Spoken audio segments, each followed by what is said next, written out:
Bonjour ou bonsoir, ça dépend de l'heure à laquelle vous regardez cette vidéo. Aujourd'hui, comme chaque début du mois, on se retrouve pour la vidéo des films que j'ai vus en salle le mois précédent. Par contre, je tiens à préciser un petit truc, je suis malade, j'ai un rhume, j'espère que ça s'entendra pas trop. Je pense que non, mais je préfère prévenir quand même. J'ai été voir 4 films en tout en salle le mois de janvier et on commence tout de suite avec le premier film que j'ai vu au cinéma, Priscilla de Sofia Coppola. Alors que Priscilla a 15 ans, un militaire lui propose de passer une soirée chez Elvis Presley. Tentée de le rencontrer, elle décide d'en parler avec ses parents, qui finissent par accepter. Mais Priscilla est très loin de se douter de ce que cela va engendrer. C'est un film très particulier parce que Elvis Presley et Priscilla ont vraiment existé. Cette relation a réellement existé. La séquence d'ouverture du film est super intéressante. On commence avec un plan sur les pieds nus de Priscilla. Elle marche délicatement sur une sorte de moquette rose, puis enfile ses talons blancs. Pour ceux qui ont vu le film, j'avoue avoir été un peu surprise en voyant le premier plan du film.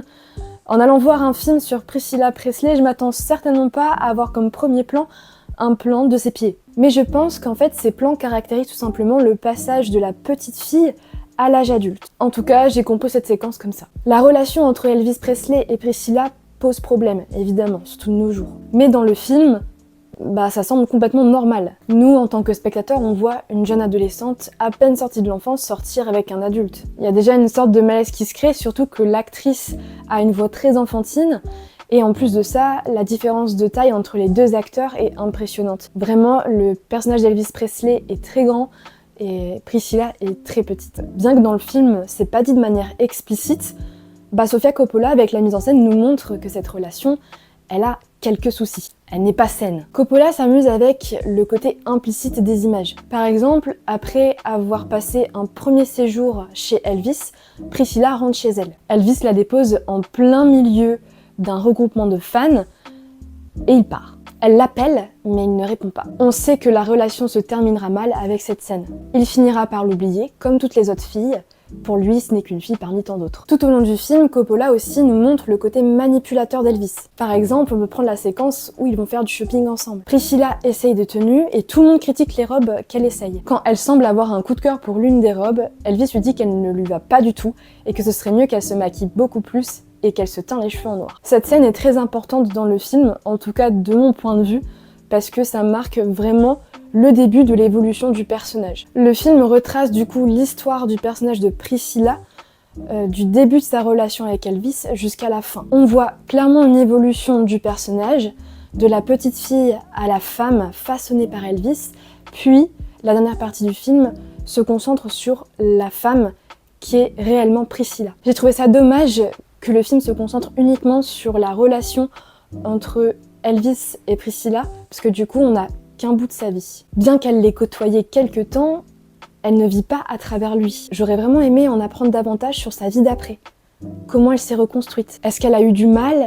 Mais surtout comment elle est maintenant? Des pistes pour le coup qu'on ne voit pas dans le film, mais je pense que Coppola a juste voulu se concentrer sur la relation qu'elle a entretenue avec Elvis. C'est un très bon film, peut-être pas le film de l'année à mes yeux, mais un film à voir. Le second film que j'ai été voir au cinéma le mois dernier, ça a été Iris et les hommes de Caroline Vignal. Iris s'ennuie dans son couple.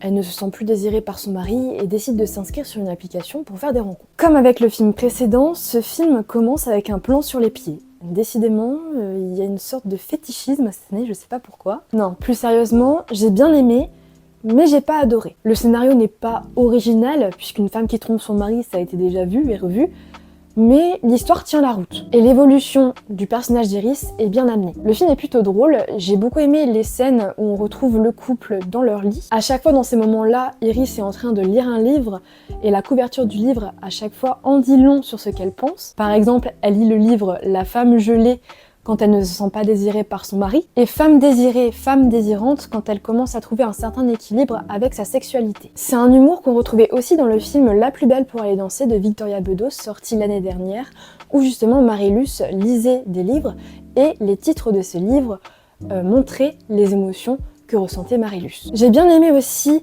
le personnage envahissant qui apparaît dans la vie d'Iris. Bon, il n'y en a qu'un, c'est bien dommage. En fait, la première fois qu'Iris trompe son mari, elle a une sorte de remords et en fait, elle voit la personne avec qui elle a trompé son mari partout. Il y a un passage dans le film auquel je m'attendais pas du tout, c'est un passage de comédie musicale. Oui, Alors j'ai lu quelques critiques, certains ne comprennent pas ce que ça vient faire là. Moi j'ai vu plutôt l'euphorie d'Iris, que provoque justement cette liberté avec sa sexualité. Elle se sent tellement bien qu'elle se met à chanter en pleine rue, quoi. Elle saute le pas, elle couche avec d'autres hommes, et plus elle couche avec d'autres hommes, plus elle se sent libérée. Et je pense vraiment que cette scène est une scène clé du film, parce que ça représente bien la liberté qu'a Iris à cet instant. C'est vrai qu'après ça reste assez surprenant sur le coup, mais ça coïncide avec les émotions d'Iris. Pour résumer, c'est un film léger, sans prise de tête, qui se laisse regarder. Le troisième film que j'ai été voir au cinéma le mois dernier, ça a été Making of de Cédric Kahn. Alors je préfère prévenir, pour ce film, je ne peux pas le critiquer sans le spoiler. En tout cas, c'est très compliqué. Je préfère prévenir si vous ne l'avez pas vu et que vous voulez le regarder. On va suivre l'histoire de Simon, un réalisateur qui tourne son prochain film.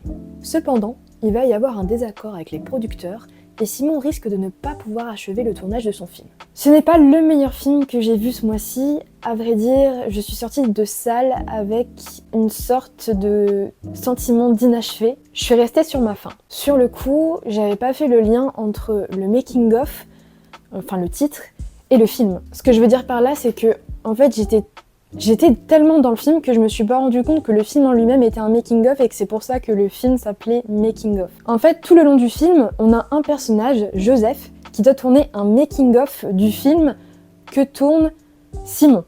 Je sais pas si vous me suivez. C'est un film dans un film, donc je sais pas si j'explique bien, mais c'est un peu compliqué à expliquer. Eh bien, j'aurais aimé voir le making-of de Joseph, justement. Parce que par exemple, dans le film Le Livre des Solutions, on a aussi un film dans un film, puisque le personnage que joue Pierre Ninet tourne un film, le film est basé sur ça, et on voit le résultat, enfin quelques extraits du résultat du film qui est tourné dans le film. J'ai l'impression que c'est hyper compliqué ce que j'explique, mais ça a l'air plus simple dans ma tête, j'espère vraiment que vous comprendrez. J'ai aussi pensé à Ça tourne à Séoul, pareil, il y a l'histoire d'un réalisateur qui tourne un film, on voit le tournage, etc. Et justement, à la fin, on voit le résultat de ce tournage dans le film. Après avoir visionné ces deux films et voir que là on a une histoire à peu près similaire, un réalisateur qui tourne un film et en plus de ça quelqu'un qui tourne le making of de son film, nous on voit pas le résultat.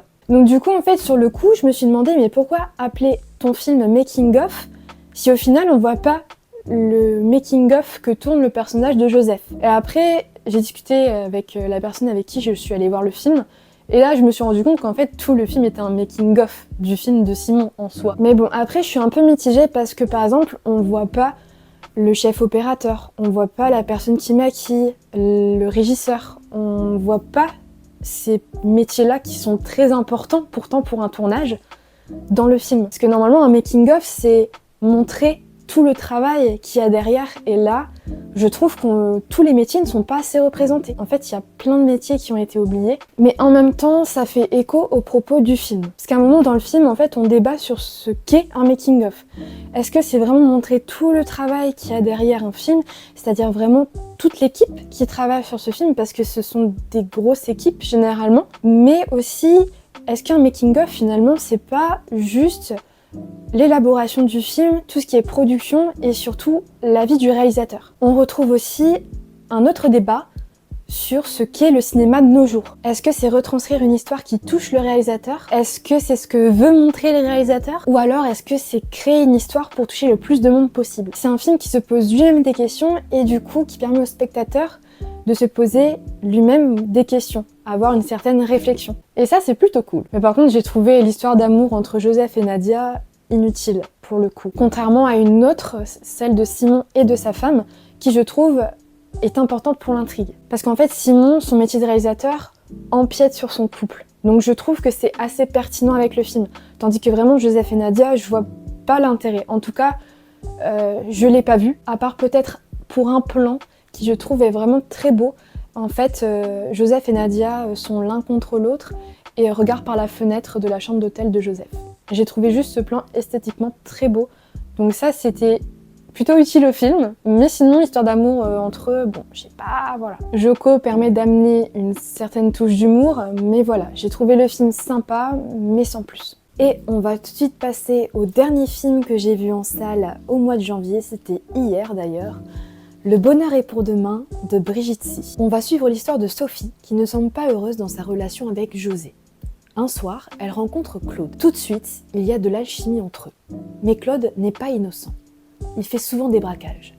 Et lors d'un dernier braquage, Claude va se retrouver avec la mort d'un homme sur la conscience et un séjour en prison. C'est un film assez particulier pour moi parce que j'ai eu l'occasion de faire de la figuration dans ce film pendant 2 jours de tournage. Du coup, j'ai vu l'envers du décor et surtout, j'ai passé un super bon moment. L'équipe était super agréable et ça reste l'une de mes meilleures expériences dans un tournage. Du coup, j'avais super hâte de le voir, c'est pour ça que je suis allée à la première séance de mon cinéma d'ailleurs. Et franchement, j'ai bien aimé. Au niveau de la colorimétrie, je trouve qu'elle a été parfaitement maîtrisée. On retrouve une ambiance assez chaleureuse dans les scènes de nuit et il y en a beaucoup, surtout au début du film. Les lumières, alors je sais pas qui a taffé sur les lumières, mais je trouve que le rendu est juste incroyable. Il y a beaucoup de couleurs qui sont utilisées comme le jaune, le orange, le bleu, le vert. On retrouve aussi pas mal de néons qui sont utilisés pour les scènes de nuit notamment. Puis surtout ces lumières, elles mettent parfaitement les acteurs en valeur, ce qui rend les images encore plus belles. En parlant des acteurs, au niveau des acteurs principaux, on retrouve le duo Damien Bonnard et Laetitia Casta qui fonctionne parfaitement. Ça donne presque envie de tomber amoureux. J'ai beaucoup aimé le jeu entre eux.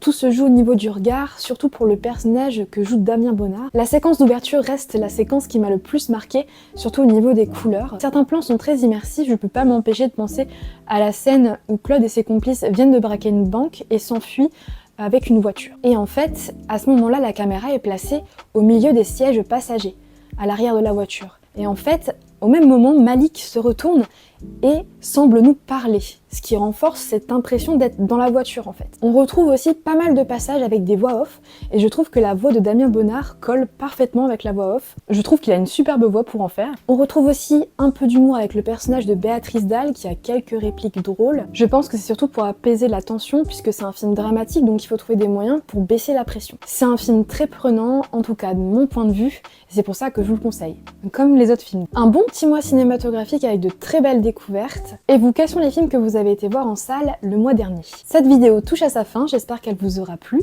N'hésitez pas à me dire en commentaire ce que vous en avez pensé pour que je puisse m'améliorer. Quant à moi, je vous retrouve très vite pour une prochaine vidéo. Bisous, à plus dans le bus.